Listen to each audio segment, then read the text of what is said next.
Sambuddhassa. Namo tassa bhagavato arahato samma sambuddhassa. Namo tassa bhagavato arahato samma sambuddhassa.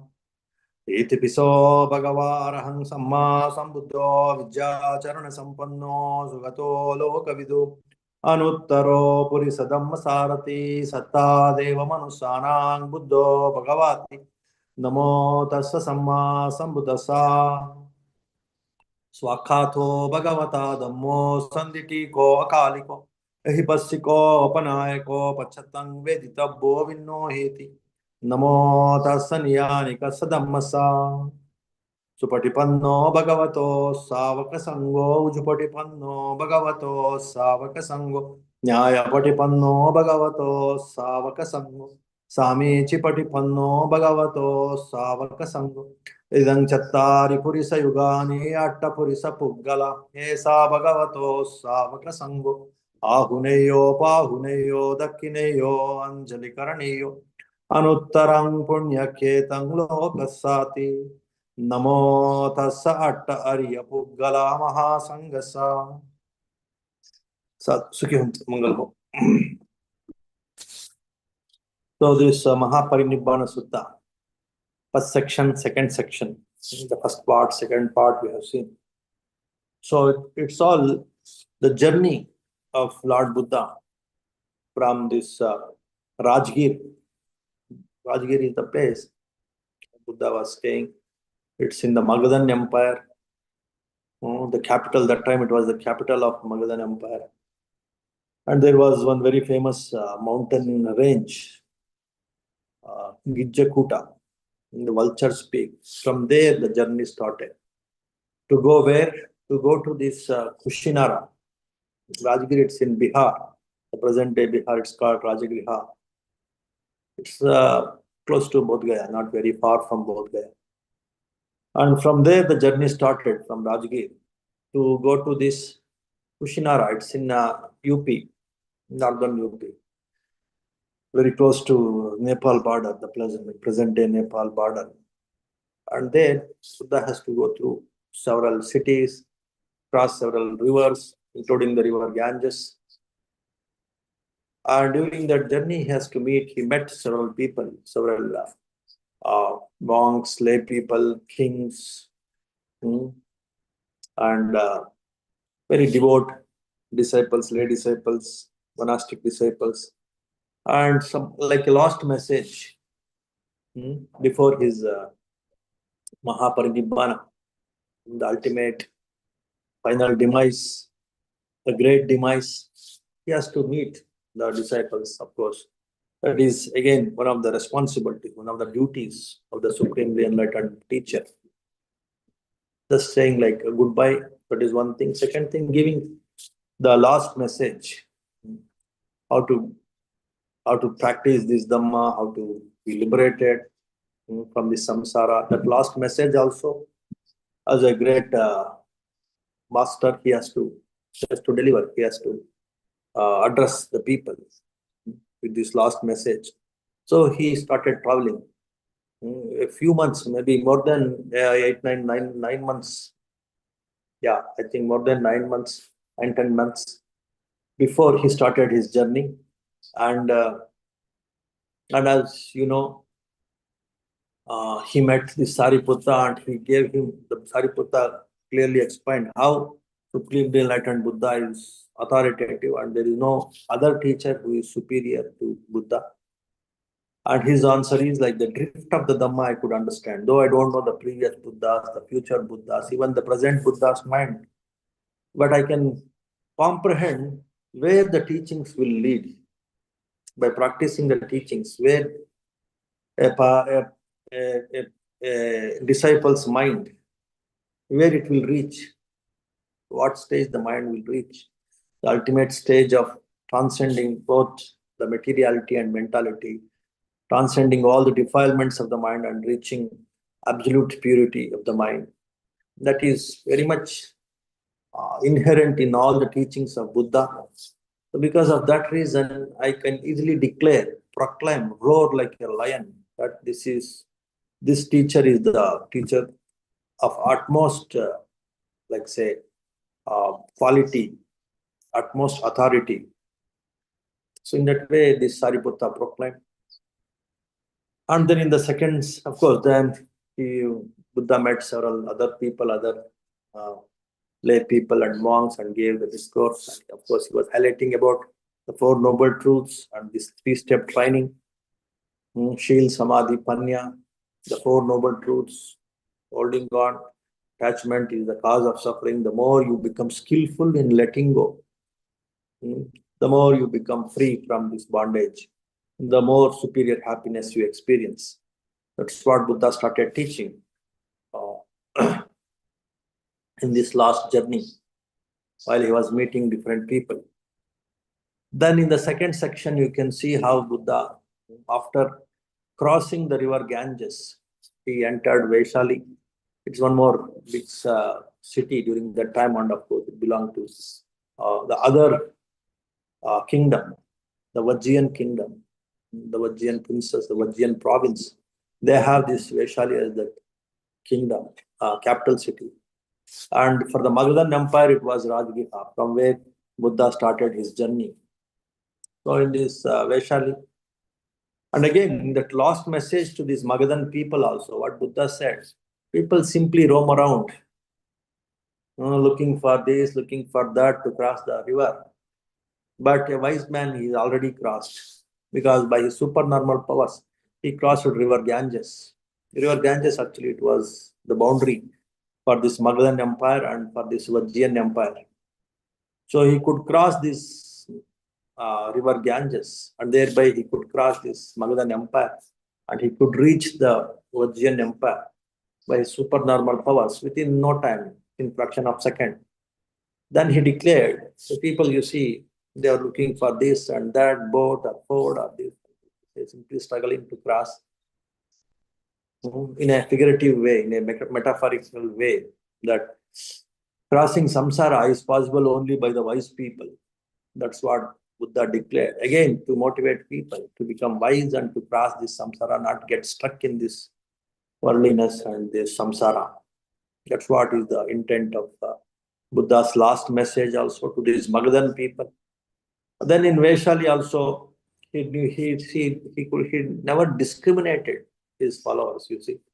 They are the kings, he is Amrapali, she is after all a courtesan, a Nach girl in the court of this Vajjian princess. But still, once I promised, and of course she was a very great devout disciple of Buddha. Once I promised to this lady that I will take food offered by this lady Amrapali. He didn't change his decision. Even the princess they requested. And even for that Amrapali, it is a great opportunity. She found it as a great blessing. Buddha's last meal in that city is from this Amrapali, and it's a great opportunity, great blessing. It's a great chance. So she didn't forego that. Even they tried to offer her so many things, she just ignored that. Even if you offer the entire kingdom, I don't care. So that was her devotion to Buddha. So, and of course, she offered that her mango orchard also to Buddha, and thereby Buddha could give it to the monks to practice meditation and to achieve emancipation. So in that way, it is the devotion that matters. It is not the greatness, in the worldly greatness, whether he is a king or an emperor or an influential person. So for great masters like Buddha, it is the devotion that matters, that we can see in the second section. And again, when this Ananda asked how to find out whether a person has seen Nibbana, whether he has become Sotapanna, Sagadagami, Anagami, Arhat, then Buddha explained the mirror of Dhamma. If you can very comfortably practice the 5 precepts, becomes a part of your personality. You can't break any of these precepts. You're not capable. you are incapable to break the five precepts. And your faith in this path of liberation, and the teacher to proclaim this path of liberation authoritatively. And other people, after practicing this, who have authoritatively achieved the goal of this path, or goal of this practice, this mind culture, that means the enlightened disciples. If that is very much there, that is Buddha, Dhamma and Sangha, if you have complete faith in them, unwavering faith, and practicing five precepts is very easy for you, then you are sure that you are a Sotapanna. It should be unwavering faith, and it should be the Panchashila is a part of your personality. The five precepts, you can't break them at all. You are incapable to break them. If that much of authority you have developed in these five precepts, it has become so easy for you. And the faith also, it has, you are in the drift of the stream of Nibbana. So easily you are flowing in this faith towards this Tiratana, Buddha, Dhamma, Sangha, and you are easily flowing in this practice of Panchashila, then you are sure you are a Sotapanna. In that way, Buddha assured, affirmed the power of this faith and power of this Panchashila. If it is so easy for you to have this unwavering faith and this ease in Panchashila practice, then automatically you are generous, automatically you are practicing all the meritorious actions. Automatically you are enjoying consciously or even unconsciously or knowingly or unknowingly, you are enjoying the glimpse of Nibbana, and thereby you are a Sotapanna, the stream enterer. So that's what is the mirror that you should have. Mirror in the sense like one parameter, which will show your actual situation, the truth about yourself. Just like a mirror reflects the image, the face of a person.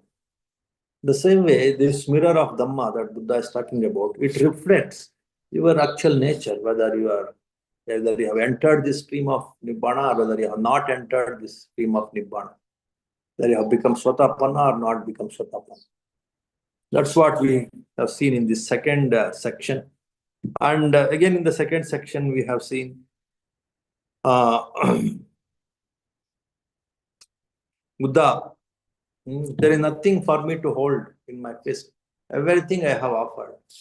Now that very teachings that I have given, that is your, that is your teacher. My teachings are your teacher. There is no like one successor. There is nothing like one. You should rely on this, rely on that person, this person. No. Dhamma is your savior. Dhamma is your master now, teacher now. Because everything I have taught you. There is nothing I'm holding and nothing I'm giving to one person or two persons, something very secretively, so that they can depend on them, and they in turn, they can take you forward. Nothing like that. It is an open fist. There is nothing like teacher's fist. And that's how in the ancient days, the teachers used to keep a few things with them, so that the student should rely on them, serve them. Of course, service and all, it's very good, fine, no problem in it. But Buddha's style, Buddha's method is like, he could not keep anything for himself, and whatever he feels, and he could teach everything based on the capacity of the audience, the ability of. I don't have anything secret, I don't have anything given to someone secretively. Everything I have taught. Now it is left to you how diligently you practice these teachings and progress and achieve the ultimate goal of Nibbana. So in that way, Buddha declared that there is nothing like one successor for me. Dhamma itself is your teacher. You have to depend on Dhamma.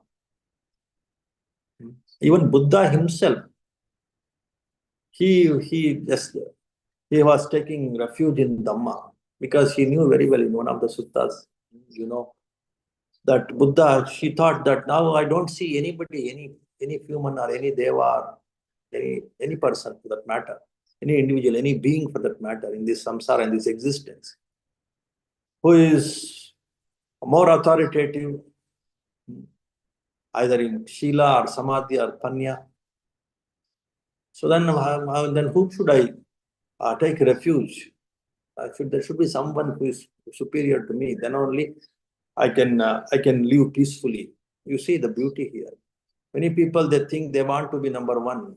They want to be superior, but that leads to a lot of stress actually. Especially for that matter, for everyone, including Buddha, you see. Buddha wanted someone to be superior to him so that he could surrender to him and go according to that. Very surrendering gives immense peace, immense happiness. Then when Buddha realized that there is no one who is superior to him, then he decided, let me take refuge in Dhamma itself. Let me keep Dhamma as my superior, as my boss, as my elder, as my senior. So in that way, here he is asking the monks, and of course when Ananda asked, keep Dhamma as your boss, as your refuge, as your superior, as your teacher. So whatever Buddha did for himself, the same thing he is teaching to others. Tathavadi Tathakari. Like whatever he talks, whatever he speeches, that only speaks, that only he does, and or vice versa. Whatever he does, that only he talks or speaks or he teaches. So that also you can see here in this last instruction given by Buddha in this second section. So your refuge is Dhamma only. You make yourself an island. You make yourself, you be a light unto yourself. Because the best teacher is your own mind, your own your own understanding, your own wisdom is your teacher. All the wisdom I have given you, all the knowledge I have given you. Now what else is required for you by some other teacher, whom I may appoint someone as teacher? Then it may lead to so many other complications. It will not really help. You keep Dhamma as your teacher, then you be a light unto yourself, be an island for yourself, and keep working on practicing this Dhamma, get emancipated. That's what Buddha recommended. And also he insisted on being mindful of the body movements, mindful of the feelings, mindful of the thoughts and the emotions, subtle bodies, gross bodies and subtle body, gross mind and subtle mind. You be aware, have mindfulness on these things. Because mindfulness will keep your mind in the present moment. And in the present moment only everything is there. Your happiness, your success, your peace, your liberation, your Nibbana. So the different ways and means to be in the present moment through the present objects. That's what is mindfulness training. So that Buddha emphasized in his in this second section also to all the audience, the listeners, both the lay people and also the monastics. So that is the end of the second section. Now the third section, what Buddha is like say talking about and how his journey continues, that we will see. Then the Lord, rising early, dressed, took his robe and bowl and entered Vaisali for alms. Still Buddha is in Vaisali.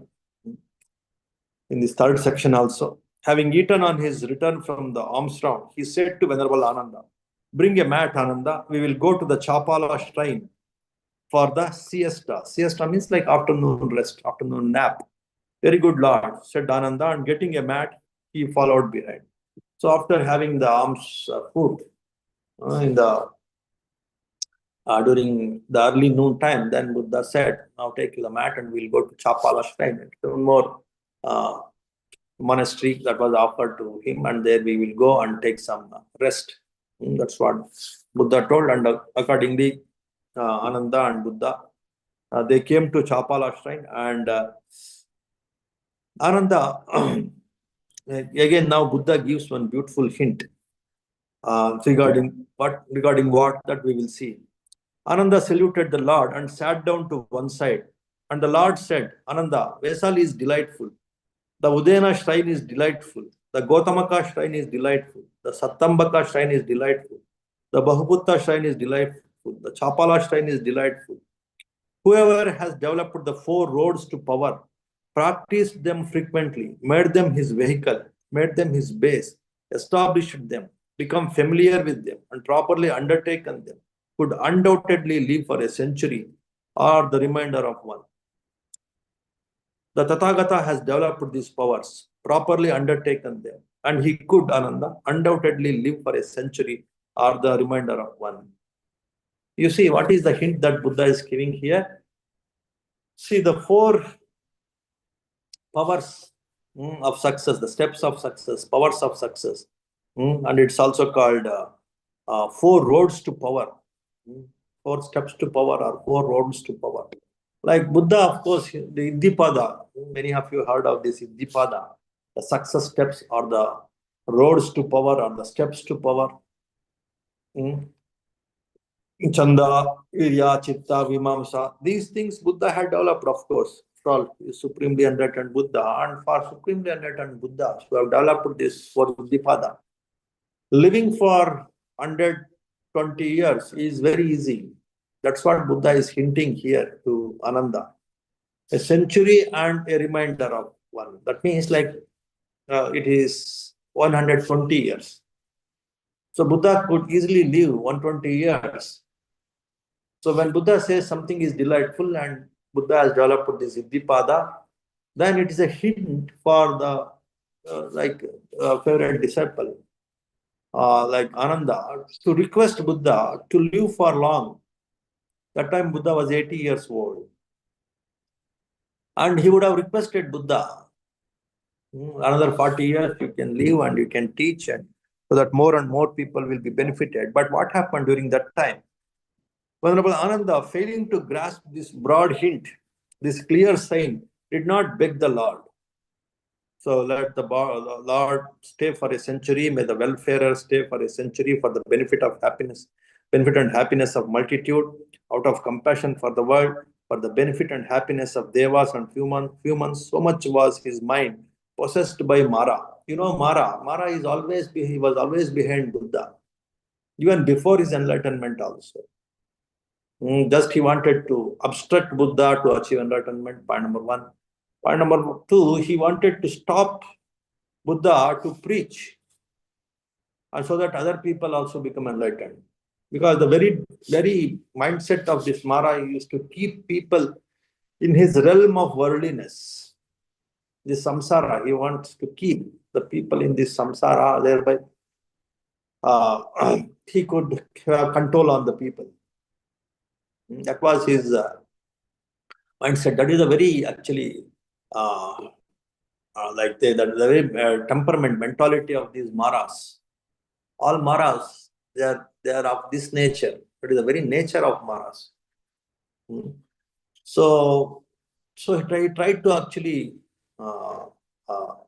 like say deviate Buddha from his mission of not to teach, and many a times he used to request Buddha to take enlightenment, to get to take this Mahāparinibbāna and to leave this world, so that other people should not be enlightened or should not be liberated, so that he could influence other people with his powers, worldly powers. So in that way, but now even this Ananda's mind is actually, it was possessed by this Mara, so that Ananda, such a great devout disciple of Buddha and very intelligent, the most intelligent disciple with regard to this promotion of Dhamma, he could not request Buddha, though Buddha was giving this broad hints. It's all, you see, Kala Niyama. So when everything, Buddha knew that actually. Now, when this Mara is requesting Buddha several times to stop teaching this, so that stop liberating people. And also, even before his enlightenment, he wanted to stop Buddha to get enlightenment. But still, Buddha could achieve, because that is again Kalaniyam. The world, the time was ripened for the Buddhas to emerge. And again, now the time is ripened for Buddha to leave this world. That's why even Ananda could not request. Because whatever has to be done by Buddha, it was almost done. All over this Jambu Dvipa. It was spreading, the Dhamma was spreading like anything. Buddha's teachings were spreading, the knowledge of liberation was spreading. So I think, so this is how the work, Kala Niyama, the time is congenial for Buddha to get this Mahāparinibbāna that Buddha knew. So that's why he did not say anything much. You see, everything depends on Kala Niyama. Even the Buddhas arise when many people are ready to grasp Dhamma. That's why in so many eons, in so many time periods, Buddhas will not arise, because if they arise also, nobody will understand his teachings. That way, everything, that ripening should happen for the Buddhas to arise, for the Buddhas to leave this world, for the Dhamma to spread. That ripening means ripening of the minds. So in that time, so when Buddha arose, the Gautama Buddha, the time was ready. The mind ripening was there. Well, they say that after a few centuries, again, this will completely, it will completely, the entire Dhamma, the teachings of Buddha, they will not be like, say, it will not be there. They will be erased from this world. Because, see, the majority of the people, at least a few people, if they are not ready, then how come the Dhamma will remain? So everything boils down to the mind, the minds. When he was Bodhisattva, he was preparing many minds to aspire for Nibbana. And when he becomes Buddha, then he could liberate by giving this ultimate knowledge of Four Noble Truths and this right view. So in that way, everything is Kalaniyam. Everything is the game of the time. The time has a tremendous role. And of course, the effort of the Bodhisattvas also, the effort of the Buddhas also, they will have some impact on the minds. For everything, time has to come. That's what people say, no? So that almost it holds good even with these Buddhas enlightenment, and also Buddha's Nibbana, liberation. In that way, though Buddha has given broad hint, Ananda could not catch. And not only one time, second time, third time also Buddha insisted this. So now this is very delightful, and Buddhas have developed the ability, developed the 4 roads to power. They have practiced it frequently. For them, it is nothing to live for 100+ years. That way, 3 times Buddha proclaimed, but still he could not get that hint. Why Buddha is saying, and what I have to do now? That idea Ananda could not get. So then Lord said, Ananda, go now and do what seems fitting to you. Then Lord Buddha understood. Now the time has come. Now even Ananda has not understood. Then I think time has come for me to take Mahāparinibbāna, that Buddha decided. Then Ananda left Buddha, and he saluted Lord and passed by on the right and sat down under a tree some distance away. He just left Buddha and he just went some distance and sat under a tree. Soon after Ananda left, Mara, the evil one, came to the Lord, stood to one side and said, Lord, may the blessed Lord now attain final Nibbana. Again, this Mara started requesting Buddha. After this incident, now you see Ananda himself has not understood. Now you take Nibbana. So he was always behind Buddha. Just to, like say, always asking him to take Mahāparinibbāna. Then Buddha said, Evil one, I will not take final Nibbana till I have monks and disciples who are accomplished, trained, skilled, learned, knowers of the Dhamma, trained in conformity with the Dhamma, correctly trained and walking in the path of the Dhamma, who will pass on that what they have gained from their teacher, teach it, declare it, establish it, expound it, analyze it, make it clear till they shall be able by means of the Dhamma to refute false teachings that have arisen and teach the Dhamma of wondrous effect.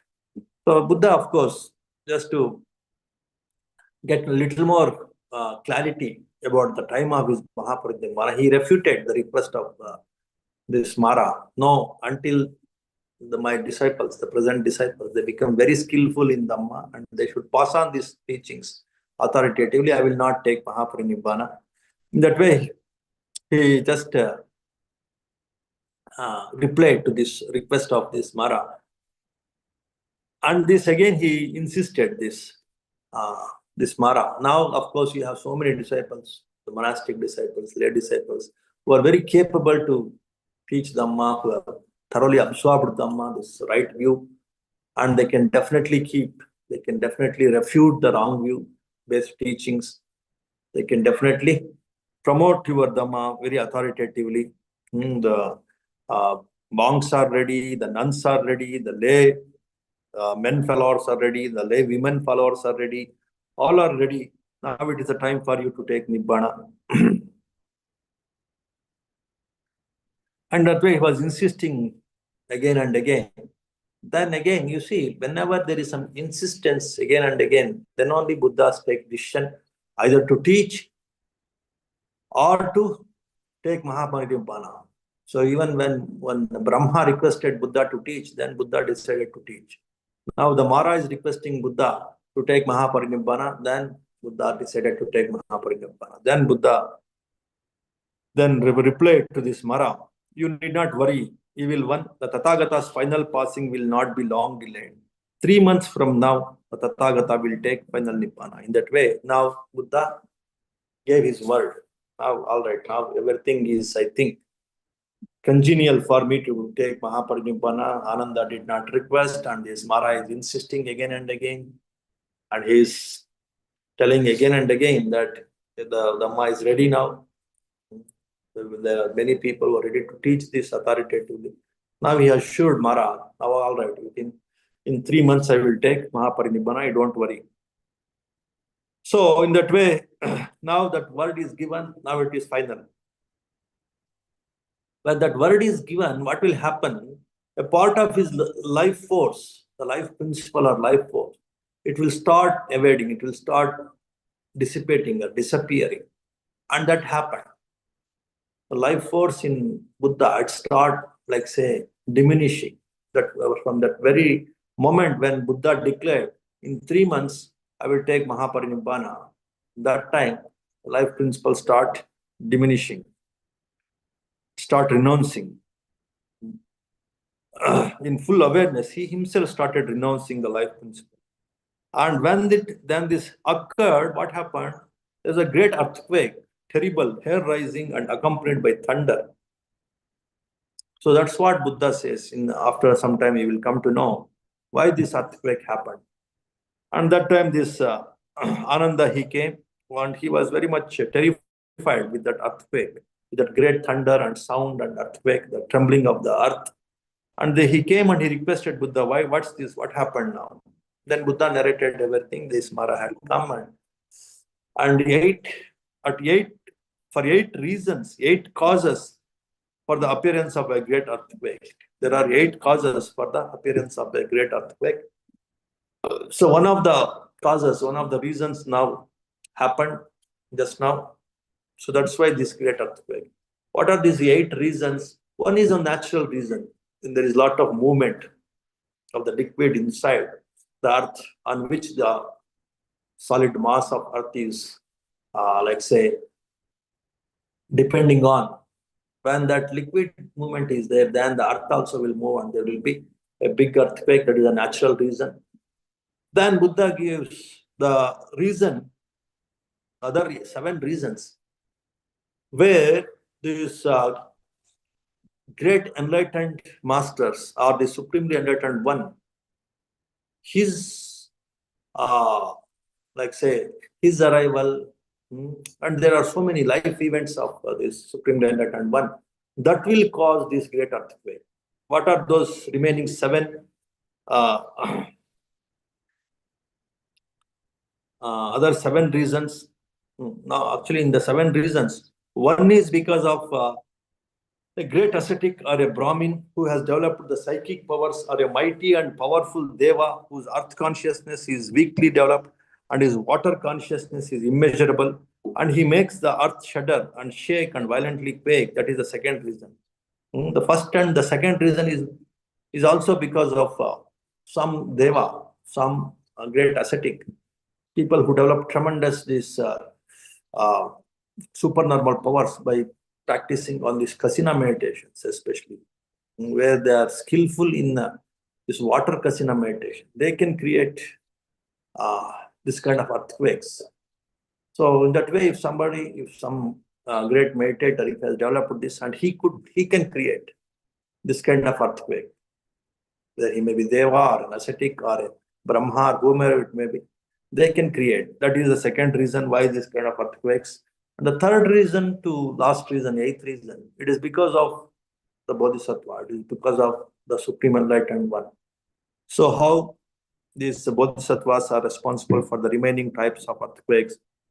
When a Bodhisattva descends from the Tusita heaven, mindfully and clearly aware into his mother's womb, then the earth shudders and shakes and violently quakes. That is the third reason. During this July full moon day. So Buddhas, when as Bodhisattvas, when usually all the Bodhisattvas before, not usually, it is like rule, before they come to the final life on the earth and become Buddhas, they stay in one divine realm called the Tusita realm. So when they are in that Tusita realm and when they decide to come, enter into, they find out the suitable mother, very mindfully they decide and enter into the mother's womb 10 months before their birth. So that is July full moon day, because the May full moon day, see, he was born, Buddha. Of course, this is universal for all Buddhas, not only for Gautama Buddha. So when the Bodhisattvas decide to enter into their mother's womb for their last birth, then also the earth shudders and shakes and violently quakes. That is the third reason. And the fourth reason is when Bodhisattva emerges from his mother's womb. That means actual birth of the Bodhisattva. After 10 months, so in his mother's womb, he is delivered, that actual birth happens. So that is the second time in the life events of the Buddhas. That happened actually during, that's what the scriptures say. When Buddha was born in the Lumbini, again the earth shook and there was a great earthquake. And that is the fourth reason. And the fifth reason is when he achieves enlightenment, when he thoroughly, under the Bodhi tree, when he was thoroughly, completely enlightened, supreme enlightenment, when he achieved, again there was a great earthquake. And again when he started teaching, sets in the motion the wheel of the Dhamma, during the Dhammacakkappavattana Sutta, when so many divine beings, Brahma beings, and even one human being, when he got this Nibbana, the glimpse of Nibbana, then also the earth shatters and shudders and shakes violently. And then that is the sixth reason. Then the seventh reason is today what happened. When Buddha decided to take Mahāparinibbāna, the 3 months before Mahāparinibbāna only, that day Buddha decided, you see, after the request of this Mara. And then he started renouncing the life principle, Jivitendriya. And that time also, this great earthquake happens, and that's what happened now. In that way, he told Ananda. Again, when the Tathagata gains the Nibbana element without reminder, the ultimate Mahāparinibbāna, during that time also, Buddha, he Buddha, during Mahāparinibbāna time also, this earthquake happens. That is the eighth reason. These Ananda are the eight reasons, the eight causes for the appearance of a great earthquake. In that way, Buddha gave the explanation, the reason for this great earthquake that even the Ananda could experience during that time. And again, Buddha continued the discourse, and how Buddha has already helped. He is defending his decision to give up the life principle. That means his decision to take up Mahāparinibbāna. Buddha is defending, you see. And he has taught the Kshatriya group, the Kshatriyas group, assembly, the assembly of Brahmins, the assembly of householders, the assembly of ascetics, the assembly of Devas, of the first level, Deva plane of existence, that's called Chatumaharajika Devas. I have taught them. And the second, the 33 gods, Tavatimsa Deva, and the Maras, the remaining top Devas, and the assembly of Brahmas. So many hundreds of assemblies of Kshatriyas, many hundreds of assemblies of Brahmins, many hundreds of assemblies of householders, many hundreds of assemblies of ascetics. The same way, Chatumaharaja Devas and these Tavatimsa Devas, the Maras assemblies and the Brahmas assemblies also. I have addressed and I have inspired them. I have done my duty. I have done my all my responsibilities and duties have already been done. That's why I have decided to renounce this life principle. That's what is Buddha's, reasoning why he has to give up his life principle.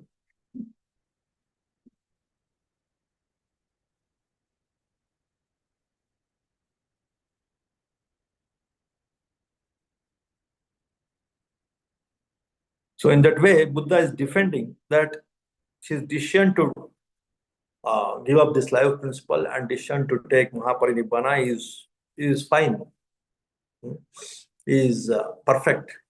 Now this is the time to decide that. In that way, Buddha defended, and the different teachings, the different Kasina meditation teachings, and all kinds of teachings I have given to suit to different kinds of audience, to suit to different temperaments. In that way, my duty is fulfilled, my responsibility is fulfilled. In that way, again, Buddha is defending his decision. And also, I taught 8 kinds of liberations. These 8 kinds of jhanas, 8 kinds of different kasinas, to different other meditations, to these different insight knowledges, how one can achieve. In a way, he is summarizing all his teachings, and in that way, he is defending that his decision to take Mahāparinibbāna is fine, is okay. And after this, when again this Ananda requested, so now he got some kind of idea to request Buddha not to take Mahāparinibbāna. He's too late now.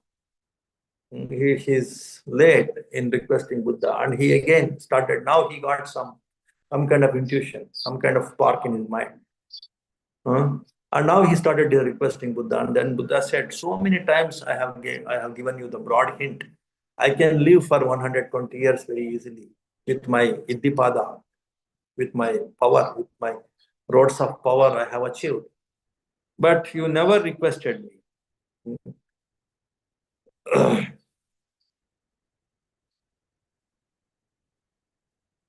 And the evil one, he has requested me to take Nibbana, this Mahāparinibbāna, so many times. So now he requested. So in the Chapala shrine, now also he came to me and he requested, and I just agreed to his request. Now don't worry, in 3 months, I will take Mahāparinibbāna. That's why this I am denouncing this life principle, Jivitendriya. So that time, now again this Ananda started requesting. So he started begging, do not beg, Tathagata. It is not the right time for that, Ananda. In that way, Buddha told him. And the second time also he begged. And the third time also he begged. And again, Buddha said, see, I have given you so many times a broad hint. So when we were there in different places, he started indicating. So do you have faith in me? In that way, he asked Ananda several times. So if you have faith in me, then why should you request again and again? You did not, it is your mistake. You did not request me. It is your fault. Not only so many times previously, even just before this Mara's arrival, I had told you, I had given you the broad hint. Even in this Chapala shrine, I had given you the broad hint. I can live for 120 years. This is so delightful. That is the power of the Buddhas. In that way, I told you, but still you did not beg. Now it is too late. Now you don't beg me. If you have faith, you just follow my instructions. In that way, Buddha told him categorically not to beg.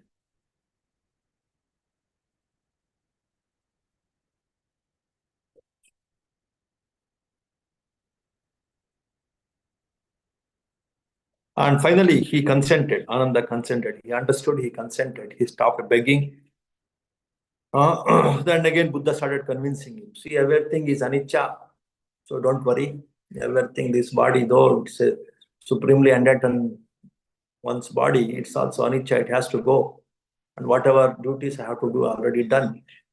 Now you need not worry. In that way, he just convinced this Ananda. So Tathagata's final passing will not be long delayed. 3 months from now, Tathagata will take final Nibbana. But the Tathagata should withdraw such a declaration in order to live on is not possible. Now, already declared, now I can't change my decision. Now come Ananda, we will go to the gabled hall in the great forest, Mahavana. So in that way, there was one more great monastery in one Mahavana, great forest. It's called gabled hall. So there we will go now. Now it's done. Now you are clear that it's the time for me to take Mahāparinibbāna. Don't worry. That way Buddha could convince him. Buddha could, justify his decision. And now they went to this gabled hall. It was also in that Vajjian province only, in Vaishali only. When he got there, he said, Ananda, go and gather together all the monks living in the vicinity of Vaishali and get them to come to the assembly hall. So Ananda agreed and he did so. And he then returned to the Lord, saluted him, stood to one side and said, Lord, the order of monks is gathered together. Now is the time for the Lord to do as he wishes. Then the Lord entered the assembly hall and sat down on the prepared seat. Then he said to the monks, Monks, for this reason, those matters which I have discovered and proclaimed should be thoroughly learned by you, practiced, developed, and cultivated, so that this holy life may endure for a long time, that it may be for the benefit and happiness of the multitude, out of compassion for the world, for the benefit and happiness of devas and humans. And what are those? The 4 foundations of all. There are 37 factors of enlightenment. All those things he started repeating, Buddha. Chattaro Satipatthana, 4 foundations of mindfulness. Chattaro Iddhipada, Chattaro Samappadana means 4 efforts, 4 roads to power, that Iddhipada. Pancha Indriya, Pancha Bala, 5 spiritual faculties, 5 mental powers. Satta Sambodjanga, the 7 factors of enlightenment, and the Noble Eightfold Path. That way, there are 37 factors of enlightenment. That's what the scriptures say. And all of them, they have that potency to liberate people. That's why they're called the factors of enlightenment. That again, Buddha repeated to these assembled monks in this gabled hall. Then Lord said to the monks, and now monks, I declare to you, all conditioned things are of a nature to decay, strive on untiringly. Tathagata's final passing will not be long delayed. 3 months from now, the Tathagata will take his final Nibbana. Thus the Lord spoke. The wayfarer having thus spoken, the teacher said this, ripe I am in years, my lifespan is determined. Now I go from you, having made myself refuge. Monks, be untiring, mindful, disciplined, guarding your minds with well-collected thought. He who tireless keeps to law and discipline, leaving birth behind, will put an end to woe. So all kinds of dukkha one can destroy by achieving Nibbana. There will be no repeated births and deaths, and all the misery of this worldliness. He can transcend. Strive diligently. Appamadena sampadeta. Strive diligently. In that way, Buddha gave his last message. Again, inspiring them. Again, summarizing all his teachings in this 37 factors of enlightenment, mindfulness, the 4 foundations of mindfulness, 4 efforts, 4 iddhipada, 4 roads to power, and then 5 panchendriya, 5 faculties, spiritual faculties, 5 mental powers, panchabala, satta sambodjanga, 7 factors of enlightenment, and then the noble eightfold path also he highlighted. And then he asked the monks or all the people there to work on this diligently.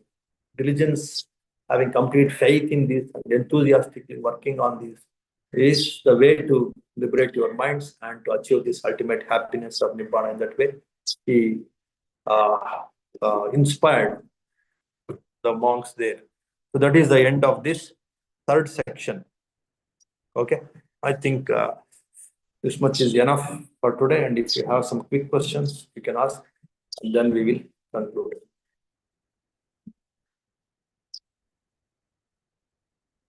Any questions? One more section also we can cover, but it is a very long section. So next week we will see the 4th section. Okay. Yes, so Pasika. Can you explain that enlightenment once again, Mataji? The factors of enlightenment, 37 factors of enlightenment. You're asking? Yes, Mataji. Yeah, the first 4 are Chattaro Satipattana. Satipattana means, the 4 foundations of mindfulness. What are the 4 foundations of mindfulness? Kayanupasana, Vedananupasana, Chittanupasana, Dhammanupasana, being mindful of the body and body movements, the gross body. Vedananupasana means the subtle body, the feelings also in the body and in the mind, in the body. That is subtle mind, subtle body. Gross body awareness is Kayanupasana. Subtle body awareness is Vedananupasana. And then Chittanupasana. Chittanupasana means the gross mind. Then the mind is full of greed, mind is full of hatred, mind is full of delusion, laziness, confusion.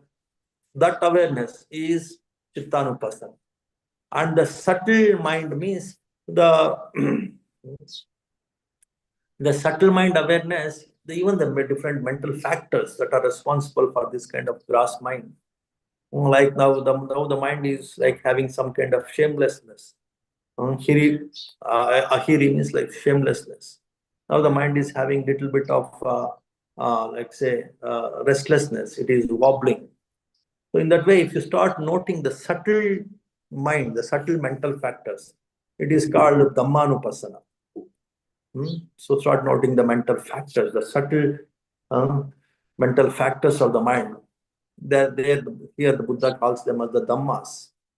So when you start noting these different subtle factors of the mind, it is called Dhammanupasana. That way, all these anupasanas, Kayanupasana, Vedananupasana, Chittanupasana, Dhammanupasana, they are the 4 Satipattanas, the 4 foundations of mindfulness. So that is the first 4 in these 37 factors of enlightenment. The next 4 are the right efforts. The right efforts are Samvara, Pahana, Bhavana, Anurakana. Samvara means like self-restraint.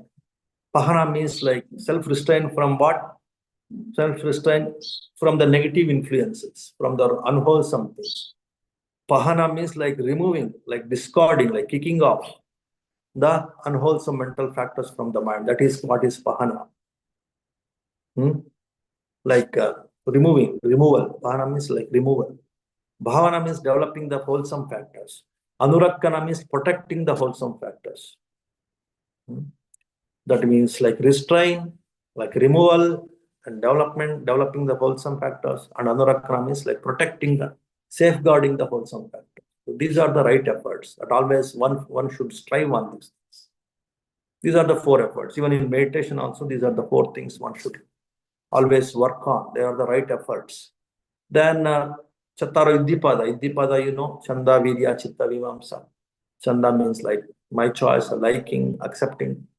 Virya means I will, consistency in the effort. Chitta means focusedness, like Vimamsa means like investigation. So these are the four right roads to power, steps to success. Iddipada. Then Panchendriya means like Saddha, Virya, Sati, Samadhi, Panya. These are the Saddha means like faith is important. Virya means like effort. Sati means mindfulness. Samadhi means concentration. Panya means wisdom. These things are very much there. These are the five faculties. One should always remember this, work on this. And when you develop this, they become powers.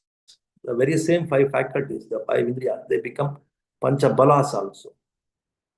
The five mental powers. When you have strong faith, when you have strong virya, effort, when you have strong mindfulness, strong samadhi, strong panya wisdom, then they become balas. The same five faculties, pancha indriyas, they become five mental powers, the five balas. The same. We're just practicing them, you're strengthening them, then they become bala powers, mental powers. Then Satta Sambodjanga. In Satta Sambodjanga, Sati, Dhamma, Vichya, Virya, Piti, Passaddhi, Samadhi, Upekka. There also it starts from mindfulness. Dhamma, Vichya means investigation. Then Virya means effort. Piti means like joy, like that rapture. Passaddhi, Samadhi, Upekka. Passaddhi means tranquility. Samadhi means concentration. Upekka means equanimity. You see, equanimity has a role when you are practicing any group of these enlightenment factors. Actually, finally, you end up in this equanimity, very mature, very peaceful equanimity. So that you can see in these 7 factors of enlightenment. But also in these 3 Bojjhanga Suttas, you might have heard of this, like this Mahākassapa Bojjhanga, Moggallana Bojjhanga, and Chunda. For Chunda also. For Buddha, this Chunda actually he talks about these 7 factors of enlightenment. When they remember this, this Sati, Dhamma, Vichya, Virya, Piti, Passaddhi, Samadhi, Upekka, then all of them, they are free from their diseases. That is the power of these 7 factors of enlightenment. Mahākassapa also, he was freed from all these disease and pain. And Buddha chanted these 7 factors of enlightenment. And for Moggallana also, Buddha chanted this. And one disciple called Chunda, he chanted this to Buddha himself actually, when Buddha was sick. That's why these 7 factors of enlightenment, they will chant for the sick people, for them to be free from that sickness. So of course, one has to understand this. What is Sati, what is Dhamma Vichya, what is Virya, Piti, Passaddhi, Samadhi, Upekka. And finally, as I told you, the mind should end up in the Upekka, equanimity. So that's what is this 7 factors of enlightenment. And the last one is the Noble Eightfold Path. Noble Eightfold Path, all of you know. Right view, it starts from right view. You see, actually, everywhere establishing in right view is key. Once you establish in right view, then only the right thoughts will come, the right speech will come, the right actions will follow, then the right livelihood, then the right efforts, then the right mindfulness and the right concentration. Everything will fall in place. So that is what is the Noble Eightfold Path. So these things, if a person keep developing, keep establishing, then he will end up in liberation, Nibbana. So that's what is the these 37 factors of enlightenment that Buddha taught to this audience in this gabled hall in Mahavana, Great Forest near Vaishali. That's how this 3rd section concludes. Okay. Is it okay? Upasika Deepali. Yes, Mantaji. Vandami Mantaji. Sat Sukhi. So any other thing? Namaste, Guruji. Sat Sukhi Pratik. Yeah. Lord Buddha did he want Ananda to ask him to stay Hmm. for a bit long? But if Ananda had asked him that, wouldn't it be craving or attachment of sort? No, it's a Identify with? responsibility. It's like concern for the world. If he had asked before, but if it's not possible, you see, there's, as I was telling you in the discourse, everything is kala niyama. When his duties are accomplished, when Buddha's duties are accomplished, then there was no need for Ananda. There was no need for Ananda to request Buddha. That Buddha realized, of course. And again, because of that kala niyama, this Mara was behind Buddha. Now your duty is over. Now you better take Mahāparinibbāna. In that way, this Mara was also behind Buddha, and Ananda is not requesting. Then Buddha realized, all right, now this is the time for me to give up this body and take Mahāparinibbāna. So if Ananda, so your question is, Ananda requested Buddha, if what would have happened, or just repeat your question once again? Yeah. No, usually Lord Buddha states that I thought that if Ananda had asked Lord Buddha to stay, it would be a form of attachment or No, it's not an attachment. It is, see, how come such great developed minds have attachment? It is just because of the duty consciousness. As a chief attendant of Buddha, as a link between Buddha and the world, he is a link between the Buddha and world. He would have seen the relevance of Buddha living for a few more years. And based on that, he would have requested. That's what was the Buddha's point. Actually, Buddha is saying, like, it is not my fault. It is your fault. If at all, if you want me to live for more number of years, it is, and if you have not requested, it is your fault. That means you are consciously or unconsciously, you know that there is no need for me to live for 3 more months. But now, because of because now he has become, now he is asking out of some attachment actually. Mm. So now, at this last point, when Buddha, after this earthquake, and Buddha started giving the reason for these earthquakes, now he became little sentimental. Oh, now I'm going to lose Buddha. Now let me ask Buddha in that way. Now his wisdom is beclouded now, in a way. Actually, now he started requesting Buddha. Then Buddha is defending. It is not my hasty decision. I have given a lot of broad hints to you. And don't worry, now whatever has to be done, it is done. In that way, Buddha has, he could convince him. So coming to your question, so if I had requested Buddha previously with some clarity that it has to be spread and all, then it is duty bound. But now out of some sentiment, out of some attachment, he started requesting Buddha. I'm going to lose Buddha. In that attachment, with that attachment, when he asked Buddha, then Buddha could convince him and Buddha could refute his request.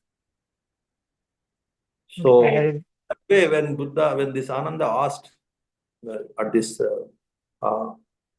final stage, after Buddha declared that he is going to take Mahāparinibbāna, that is because of his attachment. Previously, he did not ask. It is because of not knowingness. He was not knowing that he should ask, because he was beclouded. He was possessed by Mara. That means some ignorance has possessed him. That's why he could not ask. But now some sentiment has possessed him. That's why he is asking. In both these circumstances, it is actually the fault of Ananda. For him not to ask or for him to ask now, it's all because of the fault of Ananda. In both situations, he would have been possessed by Mara. One ignorance and possessed by another Mara, attachment. yeah, possessed by Mara is like this Influenced. Yes. Defilements of the mind, yeah. But why would Lord Buddha listen to Mara? Why would Lord Buddha agree to Mara's request? Agree to Mara. Buddha understood. Now the time has come. That conversation happens. Actually, I just made it short. The conversation actually, it is a little longer conversation between Mara and Buddha. So Buddha says, no, I have to reach more and more people should be liberated. Already I have done in that way, he says. No, I have to train some monks and lay people to teach this. That I have already done. I have to train some nuns and lay women disciples or men disciples. In that way, Buddha, when he started explaining Mara that the work is not yet accomplished, then this Mara, he convinces Buddha, the work is done. It has reached to so many people. In that way, this Mara convinces Buddha. Then Buddha finally agrees, yes, all right, now. Of course, the Mara's interest may not be like holistic interest, wholesome interest. He may be having an interest of his dominance on the world, to keep people under his grip, under his dominance. But still, that is the reality that Buddha realized, whatever work I have to do, whatever duties I have to accomplish, it's already done. Now, all right, now I will take Mahāparinibbāna in 3 months in that way. Buddha agreed to his request. So Lord Buddha could see that even Mara can be right sometimes without thinking that he's always. Even Mara could say something which might be true. Lord Buddha could see that instead of thinking that Mara is always there to always delusional or always. Yeah. See, of course, you see, but the intention matters, you see. Yes. Truth is one thing and the intention is different thing. But as I was telling, truth you expose because of your evil intentions also possible. Truth you can just express with some wholesome intentions also, it is possible. So though he expressed the truth, there was some unwholesome intention. That's why Buddha could not appreciate his intention. He started calling him as the evil one, because he has the evil intention. Though the truth is there, but the intention is evil. So in that way, like, there is no need to appreciate Mara. Because finally it is the intention that matters. After all, for the omniscient one, that is not a big thing to know the truths. But with some evil intention, if some people are demanding something, then their character will be exposed. So in that way, there is no need to appreciate Mara. Okay. But just to have a conversation and to, like, say, finally, you see, the Maras, their intent, it will work. That is the message that is given to the whole world, actually, all the people. It's a message of Kala Niyama also. Everything, it goes according to the Kala. When people are not ready, then Buddhas will not be there. When people are ready, then Buddhas will be there. That is the message that the people should understand. It is not Buddha or the Nara or the Ananda. The individuals, they have secondary, they have not the primary role. It is the maturity of the time that has the prime significance. Even such a compassionate Buddha, even after his enlightenment, supreme enlightenment, he thought that this is such a profound knowledge, this right view. So by teaching this, simply it is waste of time and waste of energy to the people who are completely ignorant. In that way, he thought of going to Himalayas and be in that state of Nibbana and enjoy that Nibbana, be in that state of Nibbana. Then the Brahma, he came and he requested Buddha. There the intention is wholesome.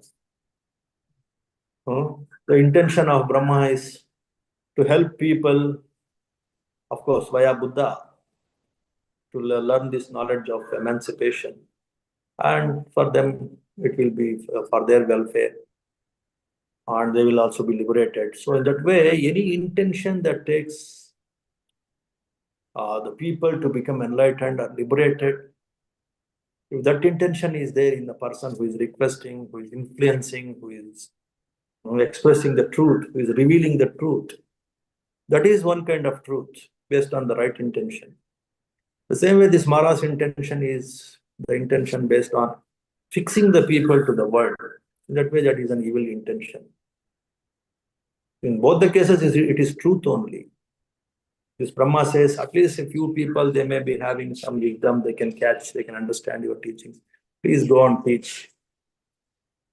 So in that way, the intention was for some superior cause. But here, this Mara's intention for some inferior cause, putting the people in this worldly bondage and thereby dominating them or ruling them. That was the intention of this Mara. That's why, more than truth, it is the intention that matters. That's what is the message here in this interaction of Buddha and Mara or Buddha and Brahma. Yes, understood. Thank you, Guruji. Right, sir. Any other thing? Any other question?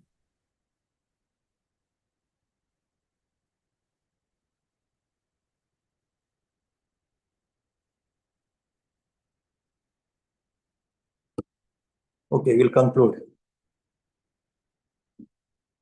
May all of you be happy, healthy, and peaceful. May all beings also be happy, healthy, and peaceful.